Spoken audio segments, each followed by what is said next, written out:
ಬೇಲೂರು ಪಟ್ಟಣದ ಹೊರವಲಯದಲ್ಲಿನ ಜೆಎಂಎಫ್ಸಿ ನ್ಯಾಯಾಲಯ ಆವರಣದಲ್ಲಿ ಹಾಸನ ಜಿಲ್ಲಾ ನ್ಯಾಯಾಂಗ, ಲೋಕೋಪಯೋಗಿ ಇಲಾಖೆ, ವಕೀಲರ ಸಂಘದ ಸಂಯುಕ್ತಾಶ್ರಯದಲ್ಲಿ ಹೆಚ್ಚುವರಿ ಸಿವಿಲ್ ಜಡ್ಜ್ ಮತ್ತು ಜೆಎಂಎಫ್ಸಿ ನ್ಯಾಯಾಲಯ ಉದ್ಘಾಟನೆ ಹಮ್ಮಿಕೊಳ್ಳಲಾಗಿತ್ತು. ಹಾಸನ ಜಿಲ್ಲಾ ಆಡಳಿತಾತ್ಮಕ ನ್ಯಾಯಮೂರ್ತಿ ಎಚ್.ಡಿ. ನರೇಂದ್ರ ಪ್ರಸಾದ್ ಮಾತನಾಡಿ, ಜೆಎಂಎಫ್ಸಿ ನ್ಯಾಯಾಲಯ ಪಟ್ಟಣದ ಹೊರವಲಯದಲ್ಲಿ ಇರುವ ಕಾರಣದಿಂದ ಜನಸಾಮಾನ್ಯರಿಗೆ ಸ್ಪಂದಿಸಲು ಸಾಧ್ಯವಿಲ್ಲದ ನಿಟ್ಟಿನಲ್ಲಿ ತಾಲೂಕು ಕಚೇರಿಯ ಆಸುಪಾಸಿನಲ್ಲಿ ನ್ಯಾಯಾಲಯ ನಿರ್ಮಿಸುವುದು ಸೂಕ್ತ. ಇದೇ ನ್ಯಾಯಾಲಯದಲ್ಲಿ 6,000ಕ್ಕೂ ಅಧಿಕ ಪ್ರಕರಣಗಳು ಇದೆ. ಈ ಹಿನ್ನೆಲೆ ಹೆಚ್ಚುವರಿ ನ್ಯಾಯಾಲಯ ನೀಡಲಾಗಿದೆ. ಮುಂದಿನ ದಿನಗಳಲ್ಲಿ ತಾಲೂಕಿನಲ್ಲಿ ಒಂದು ವಕೀಲರ ಭವನವನ್ನು ನಿರ್ಮಾಣ ಮಾಡುವುದಾದರೆ ನಮ್ಮ ಸಹಕಾರ ಹೆಚ್ಚಿನ ರೀತಿಯಲ್ಲಿ ನಡೆಯುವುದಾಗಿ ಭರವಸೆ ನೀಡಿದರು. ಶಾಸಕ ಎಚ್.ಕೆ. ಸುರೇಶ್ ಮಾತನಾಡಿ, ಸರ್ಕಾರದ ವತಿಯಿಂದ 4 ಕೋಟಿ ವೆಚ್ಚದಲ್ಲಿ ಕಲಾಮಂದಿರ ನಿರ್ಮಾಣವಾಗುವುದು. ಶೀಘ್ರದಲ್ಲಿ ಭೂಮಿ ಪೂಜೆ ಮಾಡೋದ್ರಿಂದ ಅದು ಸಹ ವಕೀಲರಿಗೆ ಅನುಕೂಲವಾಗುತ್ತೆ ಅಂತ ತಿಳಿಸಿದರು. ಪಕ್ಷಿದಾರ ಇರೋದ್ರಿಂದ ಅದೇ ರೀತಿ ನೀವು ವಕೀಲರುಗಳು ಇವತ್ತು ವಕೀಲ ವೃತ್ತಿಯನ್ನು ಮಾಡ್ತಾ ಇದ್ದೇವೆ ಅಂತಂದ್ರೆ ಕಕ್ಷಿದಾರ ಇರೋದ್ರಿಂದ ಮತ್ತೆ ಈ ವ್ಯವಸ್ಥೆ ಕೂಡ ನಾವು ಏನು ಇಟ್ಕೊಂಡಿದ್ದೇವೆ ಅಂತಂದ್ರೆ ಜನರು ನಮ್ಮಗಳ ಮೇಲೆ ವಿಶ್ವಾಸವನ್ನು ಇಟ್ಕೊಂಡು ಬಂದಿದ್ದಾರೆ. ಅದು ಸಿಬ್ಬಂದಿ ವರ್ಗದವರ ಮೇಲೆ ಇರಬಹುದು ಅಥವಾ ನ್ಯಾಯವಾದಿಗಳ ಮೇಲೆ ಇಟ್ಟಿರ್ತಕ್ಕಂಥ ವಿಶ್ವಾಸ ಇರಬಹುದು, ನ್ಯಾಯಾಧೀಶಗಳ ಮೇಲೆ ಇಟ್ಟಿರ್ತಕ್ಕಂಥ ವಿಶ್ವಾಸ ಇರಬಹುದು. ಆ ವಿಶ್ವಾಸವನ್ನು ನಾವು 3 ಜನ ಏನು ನಾವು ಈ ಜುಡಿಷಿಯರಿ ನ್ಯಾಯದಾನವನ್ನು ಮಾಡ್ತೀವೋ ಅವ್ರನ್ನ ನಾವು ಸ್ಪಂದಿಸಲಿಲ್ಲ ಅಂದ್ರೆ, ಅವರ ನೋವಿಗೆ ನಾವು ಸ್ಪಂದಿಸಲಿಲ್ಲ ಅಂದ್ರೆ, ಅವರ ನೋವಿಗೆ ನಾವು ದನಿ ಆಗಲಿಲ್ಲ ಅಂತಂದ್ರೆ ನಮ್ಮ ಈ ವೃತ್ತಿಗೆ ಎಲ್ಲಿ ನ್ಯಾಯಾಂಗದಲ್ಲಿ ಕೆಲಸ ಮಾಡ್ತಕ್ಕಂಥ ಸಿಬ್ಬಂದಿಗೆ ಆಗಲಿ ನ್ಯಾಯಾಧೀಶರಿಗೆ ಆಗಲಿ ಗೌರವ ಬರುವುದಿಲ್ಲ. ಅದಕ್ಕೆ ನಾನು ಮೊದಲಿಗೆ ಹೇಳ್ತಕ್ಕಂಥದ್ದು ಏನು ಅಂತಂದ್ರೆ, ಕಕ್ಷಿದಾರನಿಗೆ ಮೊದಲ ಆದ್ಯತೆಯನ್ನು ಕೊಡುವುದರ ಮೂಲಕ ಅವನು ನಮ್ಮ ಹತ್ರ ನೋವು ಪಟ್ಕೊಂಡು ಬಂದಾಗ ಯಾರು ಮತ್ತೆ PWD ಡಿಪಾರ್ಟ್ಮೆಂಟ್ ಇಂದ ಮತ್ತೆ ವಕೀಲರ ಸಂಘದ ವತಿಯಿಂದ ಅಡಿಷನಲ್ ಸಿವಿಲ್ ಜಡ್ಜ್ ಕೋರ್ಟ್ನ ಇವತ್ತು ನಾವು ಇಲ್ಲಿ ಇನಾಗ್ರೇಷನ್ ಮಾಡಿದ್ದೀವಿ.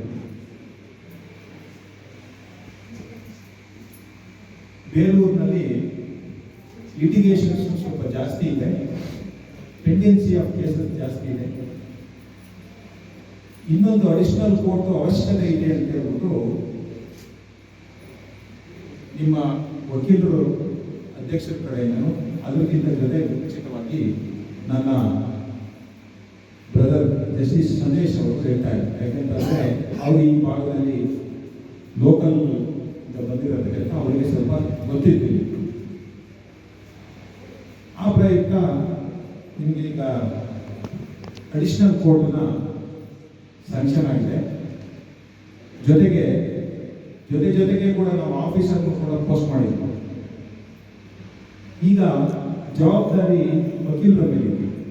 ಇಷ್ಟು ದಿನ ಏನಾಗ್ತಿತ್ತು ಅಂತ ಅಂದರೆ, ಕೋರ್ಟು ಇಲ್ಲ, ಜಡ್ಜು ಒಬ್ಬರೇ ಇದ್ದಾರೆ, ಕೇಸ್ಗಳು ತುಂಬ ಇದೆ, ರೀಚ್ ಆಗೋದಿಲ್ಲ, ಕೇಸ್ ನಡೆಸೋದಿಲ್ಲ, ಆಗಲ್ಲ ಅಂತ. ಈಗ ಕೋರ್ಟ್ ಬಂದರೆ ನಿಮ್ಮ ಮೇಲೆ ಜವಾಬ್ದಾರಿ ಜಾಸ್ತಿ ಆಗಿದೆ. ಯಾಕೆಂತಂದರೆ ಯಾವತ್ತೂ ಕೂಡ ವಕೀಲರ ಮೇಲೆ ಜವಾಬ್ದಾರಿ ಯಾವಾಗಲೂ ಇದ್ದೇ ಇರುತ್ತೆ. ಯಾಕೆಂದರೆ ಒಬ್ಬ ಬೇಲೂರು ಅಂತ ಅಂದರೆ ಇದೆಲ್ಲ ಮಲೆನಾಡು ಹಳ್ಳಿಯಿಂದ ಕಾರ್ಯಕ್ರಮ ಬರ್ತಾ ಇದೆ. ಎಲ್ಲರೂ ಕೂಡ ಸಹಕಾರ ನೀಡಬೇಕು. ಹಾಗೆ ಬೃಹತ್ ಲೋಕದ ನ್ಯಾಷನಲ್ ಲೋಕದ ನಡೀತಾ ಇದೆ. ಆ ಒಂದು ವಿಷಯವಾಗಿ ಮಾತ್ರ ಮಾತಾಡೋದಕ್ಕೆ ನಿಂತಿದ್ದಾರೆ.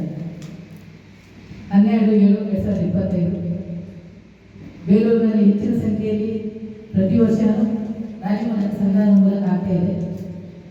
ಈ ಹೆಚ್ಚುವರಿ ಒಂದು ಕೋರ್ಟ್ ಆಗಿದ್ದು ಇನ್ನೂ ಹೆಚ್ಚಿನ ಸಂಖ್ಯೆಯಲ್ಲಿ ನೀವು ರಾಜಮಾಡಿಗೆ ಪ್ರಯತ್ನ ಮಾಡಬೇಕು.